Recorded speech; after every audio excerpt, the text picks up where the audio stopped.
नमस्कार दोस्तों, आपका अपना चैनल हिंदी जंक्शन पर आप सभी का स्वागत है, अभिनंदन है।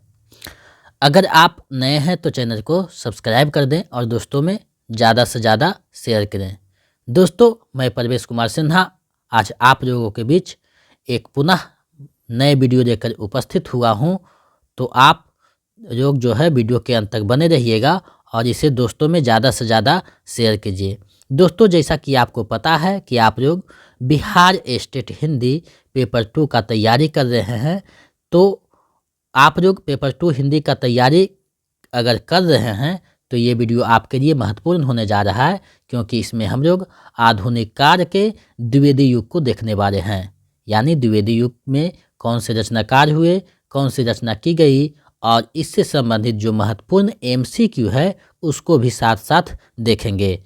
तो हमें लगता है कि द्विवेदी युग से संबंधित जितने भी बिंदुएं हैं उसको मैं इस वीडियो में देखने वाला हूं और आप लोगों के सामने जो है प्रस्तुत करने वाला हूं। तो आप लोग वीडियो के अंत तक बने रहिएगा, क्योंकि सिलेबस के अनुसार हम आपका क्लास करवा रहे हैं। पिछले साल जो सिलेबस था उसी के अनुसार क्लास हो रहा है, क्योंकि वही सिलेबस रहने वाला है। तो आप लोग वीडियो के अंत तक बने रहिएगा और मेरा साथ दीजिएगा, क्योंकि हम आपके लिए इतना मेहनत करके जो है क्लास देते हैं। तो चलिए बिना देर करते हुए टॉपिक की तरफ बढ़ते हैं। जैसा कि आप देख पा रहे हैं, आधुनिक काल द्विवेदी युग, यानी इसमें हम लोग द्विवेदी युग को देखेंगे। द्विवेदी युग से संबंधित जो महत्वपूर्ण प्रश्न है, बिंदु है, बातें हैं, उन सारी चीज़ों को देखने वाले हैं। अगर आप लोग मेरे जितने क्लास हुए हैं और जितने प्रैक्टिस सेट होंगे, इन सारे का जो है PDF आप पाना चाहते हैं तो हमारे नंबर 7261815307 पे आपको 199 रुपया पेमेंट करके उसका स्क्रीनशॉट लेकर मेरे इसी नंबर पे व्हाट्सएप कर देना है। तब हम इधर से आपको PDF प्रोवाइड करवाते रहेंगे और जब तक एग्ज़ाम नहीं होगा तब तक आपको जो है PDF मिलता रहेगा। तो जो रजिस्ट्रेशन नहीं करवाए हैं जल्दी से करवा दें और मेरे टेलीग्राम चैनल से भी जुड़ जाएं, जिसका जो है लिंक वीडियो के डिस्क्रिप्शन में दिया हुआ है, ताकि आपको जो प्रत्येक दिन वहाँ प्रश्न दिया जाता है उससे जानकारी ले सकें और उसको जो है देख सकें। और मेरे YouTube के जो कम्युनिटी पोस्ट है उस पर भी प्रत्येक दिन प्रश्न दिया जाता है, तो उन प्रश्नों को भी आपको देखना चाहिए, क्योंकि बहुत ही महत्वपूर्ण प्रश्नों को वहाँ संकलित किया जाता है। तो आप लोग इन सारी चीज़ों से जुड़कर अपनी तैयारी को बेहतर कर सकते हैं। अब हम लोग जो है टॉपिक की तरफ बढ़ते हैं।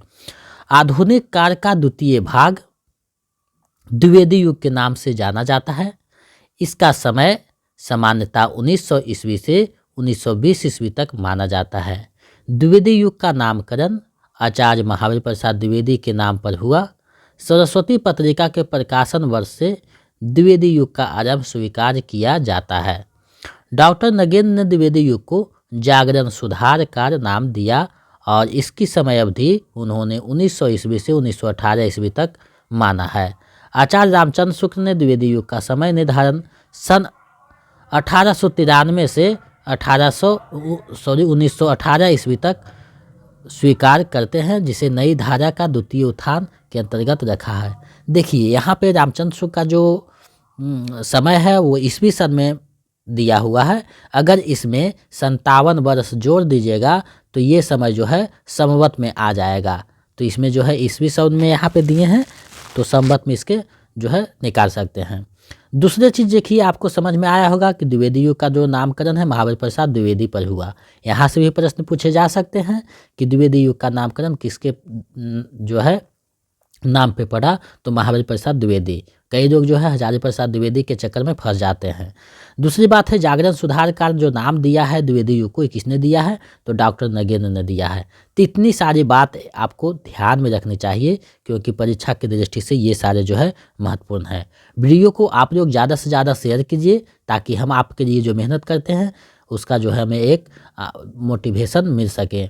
और दूसरी बात है कि हम आपके लिए मेहनत करते हैं, तो आप लोग जो है मेरे लिए भी कुछ मेहनत कीजिए, ताकि आप लोग जो है अच्छे से तैयारी कर सकें। क्योंकि जब ज़्यादा आदमी के पास पहुंचता है तो हमें एक जो है उत्साह मिलता है, मोटिवेशन मिलता है। तो आप लोग वीडियो को ज़्यादा से ज़्यादा शेयर कीजिए।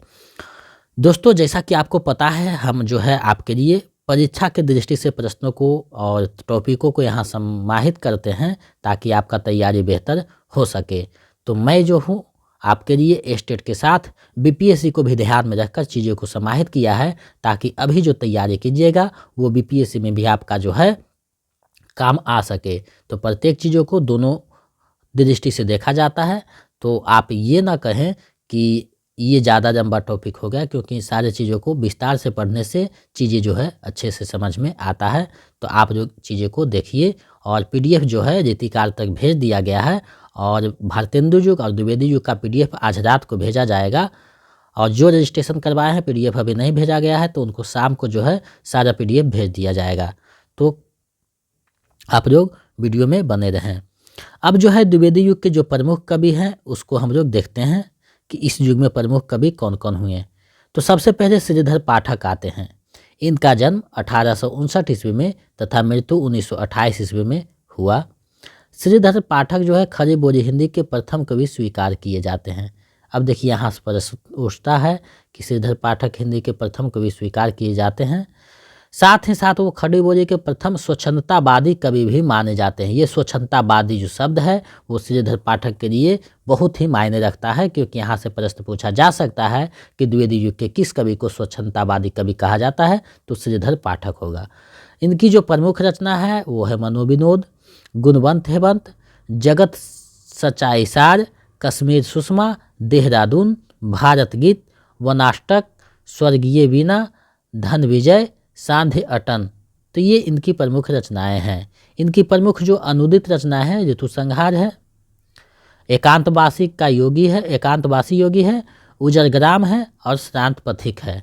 तो ये जो है इनकी प्रमुख अनुवाद रचना है। कश्मीर सुषमा और मनोविनोद जो है ब्रजभाषा में लिखा गया है। श्रीधर पाठक द्वारा खड़ी बोली में रचित प्रथम कविता गुणवंत हेमंत तथा एकांतवासी खड़ी बोली का प्रथम पुस्तक माना जाता है। यानी प्रथम कविता जो है गुणवंत हेमंत है, और खड़ी बोली का जो प्रथम पुस्तक है एकांतवासी योगी है। तो ये रचनाएं जो है एक बार दो बार आप पीडीएफ पढ़िएगा तो बातें स्पष्ट होगी और चीज़ें को समझ सकते हैं। तो पीडीएफ आपको दिया जाएगा, वहाँ से भी एक दो बार देख लीजिएगा, और रिवीजन करते रहने से आपका जो है तैयारी बेहतर हो जाएगा।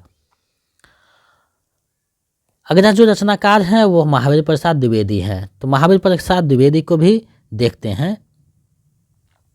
द्विवेदी जी का जन्म 1864 ईस्वी में तथा मृत्यु 1938 ईस्वी में हुआ। इनकी मौलिक तथा अनुदित ग्रंथों की संख्या लगभग 80 है। ये 1903 से 1920 तक जो है सरस्वती पत्रिका के संपादक रहे। द्विवेदी जी के प्रमुख मौलिक रचना है काव्य मंजूषा, सुमन, कान्यकुब्ज, अबरा बिराप, कविता कराप आदि। इनकी कुछ अनुदित रचना है यानी अनुवाद किए हैं, जो रचना है बिहार वाटिका, स्नेह मारा, ऋतु रंगनी, गंगा रहरी, कुमार संभव सार। तो ये जो है अनुदित रचना है।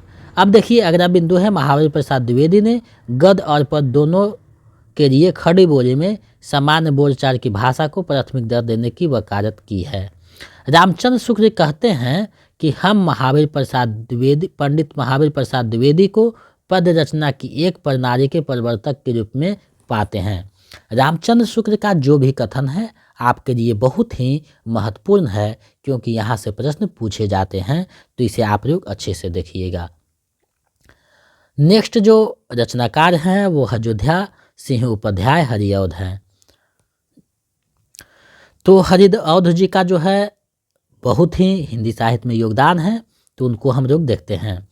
हरिऔध जी का जो जन्म है 1865 ईस्वी में और मृत्यु 1947 ईस्वी में हुआ था। उन्हें गणपति चंद्रगुप्त ने आधुनिक काल का सूरदास कहा है। आधुनिक काल का सूरदास जो है गणपति चंद्रगुप्त ने अयोध्या सिंह उपाध्याय हरिऔध को कहा है। इनके द्वारा जो 3 महत्वपूर्ण प्रबंध काव्य लिखे गए जो इस प्रकार हैं, बहुत ही महत्वपूर्ण है। पहला है प्रिय प्रवास, जिसका प्रकाशन 1914 ईस्वी में हुआ। इसमें कुल 17 सर्ग है जो कृष्ण के जीवन पर आधारित है। दूसरा है पारिजात, जिसका प्रकाशन 1937 में हुआ। इसमें 15 सर्ग है, ये आध्यात्मिक और धार्मिक विषयों पर लिखित है। तीसरा है वैदेही वनवास, जिसका प्रकाशन 1941 में हुआ। इसमें 18 सर्ग है जो राम के जीवन पर आधारित है। प्रिय प्रवास को खड़ी बोली हिंदी का प्रथम महाकाव्य माना जाता है। इसका पहला नाम जो है ब्रजांगना विराप था। यहाँ से प्रश्न बराबर देखने को मिलते हैं। पिछले बार भी पूछा गया था कि खरी बोरी का प्रथम महाकाव्य कौन है, तो प्रिय प्रवास है। हो सकता है इस बार पूछ दे कि प्रिय प्रवास जो है पहली बार किस नाम से प्रकाशित हुआ था, तो ब्रजांगना विराप के नाम से प्रकाशित हुआ था। तो ये जो मोटे मोटे चीज़ें हैं उसको आपको ध्यान में रखना होगा। मैंने कोशिश किया है कि आपको जो है दूध से मक्खन निकाल कर दिया जाए ताकि आपका तैयारी बेहतर ढंग से हो सके, और मैंने ये करने का पूरा कोशिश किया है। ये जो आपका जो नोट्स है स्टेट के साथ बीपीएससी में भी बहुत ही महत्वपूर्ण है, क्योंकि दोनों को ध्यान में रखकर मैंने बनाया है। अगले जो प्रश्न पिंडु है हरिऔध जी का जो प्रमुख काव्य है, जिसमें कृष्ण शतक, रसिक रहस, रस करस, ग्राम गीत, प्रेम प्रपंच, चोखे चौपदे, चुभते चौपदे, फूल पत्ते, करप्रता आदि है। तो ये जो है उसको ध्यान से आप लोग देखिएगा, समझिएगा। अगले जो रचनाकार हैं मैथिली शरण गुप्त हैं। इनका जन्म 1886 को चिरगांव झांसी में हुआ, मृत्यु 1964 में हुआ। महात्मा गांधी ने मैथिली शरण गुप्त को राष्ट्रकवि की उपाधि दी और रामचंद्र शुक्ल ने इन्हें सामंजस्यवादी कवि कहा है। ये बहुत ही महत्वपूर्ण बिंदु है। बीपीएससी में ये प्रश्न पिछले बार देखने को मिला था कि मैथिली शरण गुप्त को राष्ट्रकवि की उपाधि किसने दी, तो महात्मा गांधी ने दी। हो सकता है इस बार पूछ दे कि इसे सामंजस्यवादी कवि किसने कहा, या रामचंद्र शुक्ल ने इसे क्या कहा, तो सामंजस्यवादी कवि ने कहा है। तो ये चीज़ें आपको ध्यान में रखनी चाहिए। मैथिली जी की पहली कविता हेमंत जो है 1905 में सरस्वती पत्रिका में प्रकाशित हुई। उनका पहला काव्य ग्रंथ रंग में भंग 1909 ईस्वी में प्रकाशित हुई। मैथिली शरण गुप्त ने रसिकेंद्र नाम से ब्रजभाषा में कविताएं लिखे हैं तथा मधुप उपनाम से बंगला रचनाओं का अनुवाद किया है। गुप्त जी की प्रमुख रचना है रंग में भंग 1909, जयद्रथ वध 1910, भारत भारती 1912, किसान 1917, पंचवटी 1925, हिंदू 1927, विकट भट्ट 1929, साकेत 1931, यशोधरा 32, द्वापर 36, विश्व वेदना 1942 ईस्वी, जय भारत 1952, विष्णुप्रिया 1957 और रत्नावली 1960। तो ये उनकी प्रमुख रचनाएं हैं जिसको आपको एक दो बार देखनी चाहिए। आप जब पीडीएफ को दो चार बार पढ़िएगा तो चीज़ें जो है आपके दिमाग में जो है छपना शुरू हो जाएगा, बैठना शुरू हो जाता है। तो आप विकल्प जब देखते हैं तो सही से आंसर करके आते हैं। आपका जो एग्ज़ाम होगा ऑनलाइन होगा तो अच्छे से पढ़कर जवाब देना है। गलत हो गया तो कोई बात नहीं, अंत में आपको उसको सुधार सकते हैं, ये आपके पास विकल्प रहता है। गुप्त जी का यश का आधार भारत भारती है। इसकी कथा वस्तु 3 भागों में विभाजित है, अतीत, वर्तमान और भविष्यत। साकेत पाली भाषा का शब्द है जिसका अर्थ है अयोध्या। इसका नायक लक्ष्मण और नायिका उर्मिला है। ये 12 भाग सर्गों में विभक्त है। साकेत का ही एक जो कविता है, मैंने जो कविता है उसमें जो है पढ़ना है आपको। तो ये कविता जो पढ़ना है तो वो हम लोग जब पढ़ेंगे तो चीज़ें को देखेंगे। भारत भारती के संबंध में रामचंद्र शुक्ल का कथन है कि पहले पहर हिंदी प्रेमियों का सबसे अधिक ध्यान खींचने वाली पुस्तक भी यही है। इसकी लोकप्रियता कारण यह रहा कि सिक्की जो प्रतियां हैं रातों रात खरीदी गई। आगे वो लिखते हैं कि भारत भारती के संबंध में वचन से कहते हैं कि हिंदी भाषा भाषी क्षेत्र में इतने व्यापक स्तर पर राष्ट्रीय सांस्कृतिक चेतना जगाने का जो काम अकेले भारत भारती ने किया उतना अन्य पुस्तकों ने मिलकर भी नहीं किया। देखिए इसी से आप समझ सकते हैं कि कितनी प्रसिद्ध पुस्तक था।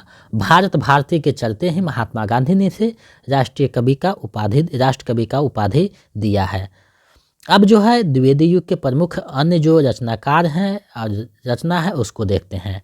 तो सबसे पहले नाथुराम शर्मा शंकर हैं जिनका जन्म 1859 में हुआ। इनकी रचना है अनुराग रत्न, गर्भारंड रहस्य, शंकर सरोज, शंकर सर्वस्व। बालमुकुंद गुप्त का जन्म 1865 में हुआ। इनकी रचना है स्फुट कविता। आगे जब बढ़ते हैं तो राजा भगवान दीन हैं जिनकी रचना है वीर छतरानी, वीर बारक, वीर पंचरत्न, नवीन बीन। राय देवी प्रसाद पूर्ण है जिनका जन्म 1868 में हुआ था। इनकी रचना है स्वदेश कुंडल, अमरतास, बसंत वियोग, धराधर धावन। रामचरित उपाध्याय का है राष्ट्र भारती, रामचरित चिंतामणि, भारत भक्ति, देवदूत, विचित्र विवाह। कामता प्रसाद गुरु का है भौमासुरवध, पद्य पुष्पावली, विनय पचासा, दासी रानी। गिरिधर शर्मा नवरत्न का है मातृवंदना, हिंदी माघ। गया प्रसाद शुक्ल स्नेही का है प्रेम पचीसी, कुसुमांजलि, राष्ट्रीय वीणा, करुण कंदाबनी कादम्बनी। रूपनारायण पांडे का है पराग, दलित कुसुम, वन वैभव। रामनरेश त्रिपाठी का है मिलन, स्वप्न, पथिक, मानसी, कविता, कौमुदी। तो रामनरेश त्रिपाठी का जो जन्म है 1889 में हुआ था, ये आपको ध्यान में रखना है। और इनकी जो रचना मिलन, स्वप्न, पथिक, मानसी, कविता, कौमुदी जो है, इसे आपको ध्यान में रखना है क्योंकि ये महत्वपूर्ण है। अब जो है अन्य महत्वपूर्ण जो कुछ बिंदु है उसको हम लोग देखते हैं। तो जगन्नाथ जो रत्नाकर है ब्रजभाषा के कवि हैं, जो द्विवेदी युग में बहुत सी रचनाएं की, जैसे है हिंडोरा, हरिश्चंद्र, करकासी, श्रृंगार लहरी, गंगावतरण, उद्धव शतक आदि। मैथिली शरण गुप्त को द्विवेदी काल में हरिगीतिका छंद का बादशाह कहा जाता है। मुटुकधर पांडे रोचन प्रसाद पांडे के अनुज थे, इन्हें पांडे बंधु भी कहा जाता है।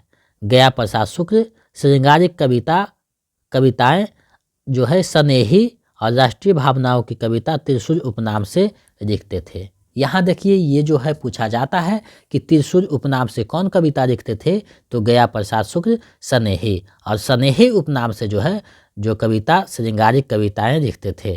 तो ये आपको ध्यान रखने योग्य बातें हैं। अब जो है द्विवेदी युग की जो प्रमुख पंक्तियां हैं जो बराबर प्रश्न में पूछा जाता है, उन सारे पंक्तियों को भी देखते हैं। पहला पंक्ति है दिवस का अवसान समीप था, गगन था कुछ रोहित हो चला। ये जो पंक्ति है अयोध्या सिंह उपाध्याय हरिऔध की पंक्ति है। अगला पंक्ति है हम कौन थे क्या हो गए और क्या होंगे अभी, आओ विचारे आज मिलकर ये समस्याएं सभी। ये जो है मैथिली शरण गुप्त की पंक्ति है। अगला पंक्ति है केवल मनोरंजन ना कवि का कर्म होना चाहिए, उसमें उचित उपदेश का भी मर्म होना चाहिए। ये जो पंक्ति है मैथिली शरण गुप्त की है। अगला पंक्ति है राम तुम मानव हो ईश्वर नहीं हो क्या, मैथिली शरण गुप्त की पंक्ति है। संदेश यहाँ मैं नहीं स्वर्ग का लाया, इस भूतर को ही स्वर्ग बनाने आया। ये पंक्ति जो है मैथिली शरण गुप्त की है। अबरा जीवन हाय तुम्हारी यही कहानी, आंचल में है दूध और आँखों में पानी। ये भी मैथिली शरण गुप्त की पंक्ति है। अगला जो पंक्ति है चारू चंद्र की चंचल किरणें खेल रही है जरथर में। ये जो पंक्तियां हैं मैथिली शरण गुप्त की है। तो ये जो पंक्तियां हैं बहुत ही महत्वपूर्ण है, इसको भी आपको ध्यान में रखनी चाहिए। अब जो है द्विवेदी युग की क्या प्रवृत्तियां रहीं उसको देखते हैं। तो सबसे पहली प्रवृत्तियां हैं राष्ट्रीयता की नवीन धारणा, माने राष्ट्रीय जो धारणा है उसकी नवीन धारणा है। दूसरा है इतिवृत्तात्मकता, ये बहुत महत्वपूर्ण है। इतिवृत्तात्मकता जो है द्विवेदी युग का प्रवृत्ति है। नैतिकता एवं आदर्शवाद, विषयगत वैविध्य, साहित्य की स्वदेशीयता पर बल, काव्य रूप की विविधता, समाज सुधार। तो ये जो प्रमुख प्रवृत्तियां हैं इसे आपको ध्यान में रखना है। यहाँ से भी प्रश्न पूछे जा सकते हैं कि द्विवेदी युग की प्रवृत्तियां कौन सी थी या इनमें से कौन सी द्विवेदी युग की प्रवृत्तियां नहीं थी। तो आपको चीज़ें को अच्छे से देखना है। पीडीएफ को जब एक दो बार पढ़िएगा तो आपको समझ में आ जाएगा कि कौन सा सही होना चाहिए। अब जो है इससे संबंधित महत्वपूर्ण एमसीक्यू है उसको हम लोग देख लेते हैं। आपको इस एमसीक्यू में 20 एमसीक्यू में कितना सही हुआ है हमें कमेंट करके अंत में बताइएगा, ताकि हम समझ सके कि आप मेरा साथ दे रहे हैं, आप भी मेरे जैसा मेहनत कर रहे हैं। तो पहला प्रश्न है हम कौन थे क्या हो गए और क्या होंगे अभी, आओ विचारे आज मिलकर ये समस्याएं सभी। यह पंक्ति जो है किसकी है, ये जो पंक्तियां हैं किसकी है। तो आपको पता होगा ये जो पंक्तियां हैं मैथिली शरण गुप्त का है, विकल्प क सही हो जाएगा। चलिए अगले प्रश्न की तरफ बढ़ते हैं। दूसरा प्रश्न आप लोगों के सामने है। दिवस का अवसान समीप था, गगन था कुछ रोहित हो चला। किस कवि की पंक्ति है, ये जो पंक्ति है किस कवि की पंक्ति है। ऊपर में ये पंक्ति आपको बताया गया है, आपको पता होगा अयोध्या सिंह उपाध्याय हरिऔध की ये पंक्ति है। तो विकल्प जो ख है सही हो जाएगा। चलिए नेक्स्ट प्रश्न को देखते हैं। खड़ी बोरी का प्रथम महाकाव्य किसे माना जाता है, खड़ी बोरी का प्रथम महाकाव्य किसे माना जाता है। तो आपको पता होगा खरी बोरी का जो प्रथम महाकाव्य है प्रिय प्रवास को माना जाता है। विकल्प घ सही है, जिसका प्रकाशन 1914 में हुआ था और ये जो है खरी बोरी में लिखा गया था। तो ये आपको ध्यान में रखना है। चलिए अगले प्रश्न को देखते हैं। निम्नलिखित रचनाकारों को जन्म वर्ष की दृष्टि से सही अनुक्रम है। सही अनुक्रम क्या है आपको बताना है। तो देखिए, सबसे पहले जो है श्रीधर पाठक आएंगे, 1859 में जन्म हुआ। उसके बाद महावीर प्रसाद द्विवेदी 1864 में, मैथिली शरण गुप्त जो है 1886 में, रामनरेश त्रिपाठी का 1889 में। तो ये इनका जन्म है, जन्म वर्ष है। तो ऐसे भी प्रश्न पूछा जा सकता है, क्योंकि इस बार समय दिया है तो हो सकता है अंदर से प्रश्न पूछे, तो कठिन प्रश्न इस प्रकार से बना सकता है। तो आप लोग पूरी तरह से प्रिपेयर्ड होकर तैयारी करके जाइएगा, क्योंकि इस बार समय ज़्यादा दिया है तो हो सकता है कठिन प्रश्न रहे। और दूसरी बात है कि इस बार जो है सिलेबस अभी तक नहीं दिया है, तो पिछले सिलेबस को ही कंटिन्यू करेगा, क्योंकि बार बार सिलेबस नहीं बनता। अगर फेर बदल करेगा तो एक कविता कर सकता है, लेकिन नहीं करनी चाहिए। चलिए आगे बढ़ते हैं, अगले प्रश्न को देखते हैं। 5वां प्रश्न है आपके सामने है। निम्नलिखित में से कौन सी रचना महावीर प्रसाद द्विवेदी का है। निम्नलिखित में से कौन सी जो रचना है महावीर प्रसाद द्विवेदी का है आपको बताना है। तो आपको पता होगा काव्य मंजूषा भी है, सुमन भी है, कविता कराप भी है। तो तीनों के तीनों रचनाएं महावीर प्रसाद द्विवेदी की है। तो इसका जो सही आंसर हो जाएगा विकल्प घ, उपयुक्त में से सभी। आगे बढ़ते हैं, अगले प्रश्न को देखते हैं। संदेश यहाँ मैं नहीं स्वर्ग का आया, इस भूतल को ही स्वर्ग बनाने आया। उपयुक्त पंक्तियों के रचयिता हैं। उपयुक्त जो पंक्तियां हैं उसके रचयिता कौन है आपको बताना है। तो ये जो पंक्तियां हैं मैथिली शरण गुप्त का है, विकल्प जो घ है सही हो जाएगा। आगे बढ़ते हैं, अगले प्रश्न को देखते हैं। आप लोगों का जो एग्ज़ाम है ऑनलाइन मोड में दिया जाएगा, तो आप लोग ऑनलाइन एग्ज़ाम दीजिएगा। तो आपको जो है आंसर अगर गलत हो गया तो बाद में बदलने का ऑप्शन रहता है, कभी भी उसको आप बदल सकते हैं। तो ये आपको सुविधा मिलता है। दूसरी बात है कि कंप्यूटर का भी थोड़ा सा रिवाज कर दें, रियाज कर दें और प्रैक्टिस कर दें, क्योंकि वहाँ आपको जो है माउस पकड़ने में दिक्कत ना हो। क्योंकि बहुत से ऐसे होते हैं जो पहली बार माउस पकड़ते हैं तो कुछ जो है दिक्कत होती है। तो आप लोग जो है साइबर में जाके 1 आध घंटा बैठकर जो है माउस का रिवीजन कर दें, ताकि जो है आपको माउस ऑपरेट करने का जानकारी हो सके। अगला प्रश्न है, मैथिली शरण गुप्त को राष्ट्रकवि की उपाधि किसने दी। मैथिली शरण गुप्त को राष्ट्रकवि की उपाधि किसने दी। तो ऊपर पढ़ाया गया है महात्मा गांधी ने दिया है। विकल्प जो का है सही हो जाएगा। नेक्स्ट प्रश्न को देखते हैं। निम्नलिखित में से गया प्रसाद शुक्ल स्नेही की रचना कौन सी है। गया प्रसाद शुक्ल स्नेही की रचना कौन सी है आपको बतानी है। तो गया प्रसाद शुक्ल की स्नेही की रचना कुसुमांजलि भी है, कृषक क्रंदन भी है, प्रेम पचीसी। तीनों जो रचनाएं हैं गया प्रसाद शुक्ल स्नेही का है। तो इसका जो सही आंसर विकल्प घ हो जाएगा, उपयुक्त में से सभी। आगे बढ़कर अगले प्रश्न को देखते हैं। खड़ी बोरी में इतना बड़ा काव्य अभी तक नहीं निकला है। बड़ी भारी विशेषता इस काव्य की यह है कि यह सारा संस्कृत के वर्णवृत्तों में है, जिसमें अधिक परिणाम में रचना करना कठिन काम है। रामचंद्र शुक्ल ने यह मत किस ग्रंथ के लिए प्रकट किया है। तो ये जो मत है प्रिय प्रवास के लिए प्रकट किया है। विकल्प जो ग है सही हो जाएगा। आगे बढ़ते हैं। द्विवेदी युगीन कविता की प्रमुख जो प्रवृत्तियां हैं क्या है। तो द्विवेदी युगीन कविता की प्रमुख जो प्रवृत्तियां हैं इतिवृत्तात्मकता है, ये आपको ध्यान में रखना है। विकल्प घ सही हो जाएगा।